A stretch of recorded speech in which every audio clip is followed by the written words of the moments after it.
basically by showing up. We've been lucky whenever we've wanted to talk to them that we have some very dedicated journalists who just get their feet wet with us when we go out on the canoes to do the balloon mapping of the pollution sites, and have found a way to package the data so that it's interesting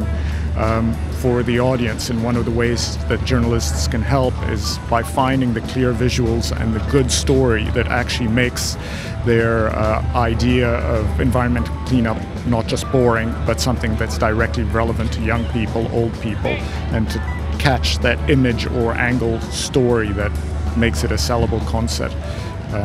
That we need to clean up this river, and that the little girl is there with the flowers to do it.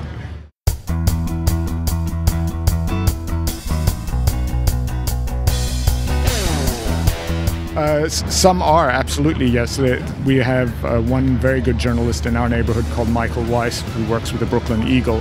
and he's been doing superb work getting the right images to make our balloon mapping and environmental cleanup programs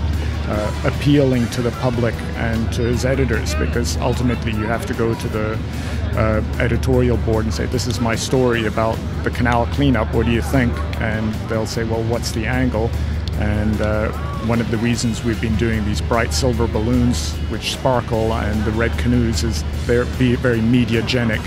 And one of the issues that is very important for public laboratory is to make the data interesting and appealing to ordinary people, and to make the technology something that they feel that they can use on their own in their backyard.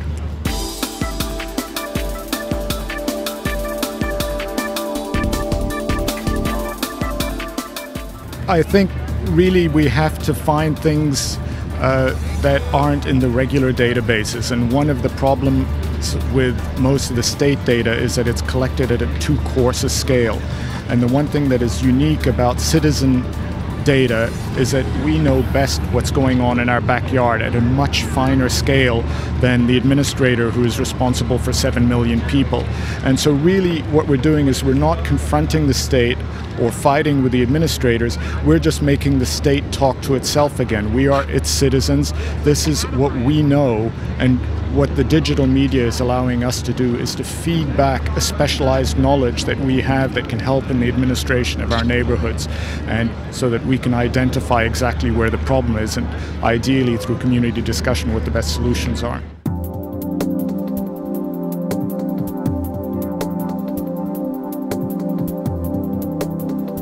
They are, because we in our case as a community have managed to get the federal government involved in our cleanup program that we wanted, and they have actually allocated $500 million that's going to be spent over 10 years, and it is not so much us, it's been a mutual interest, and what we're really trying to do is to create data to give them greater insights, that we're working cooperatively with them, with the city, with the state, so that, because we are we, the state is us, and so what we're trying to do is just get a higher quality of good out there. This is not about fighting with people, it's about finding a common good in better quality and empowering people to tell the story that they know is the one that's going to change their neighborhood.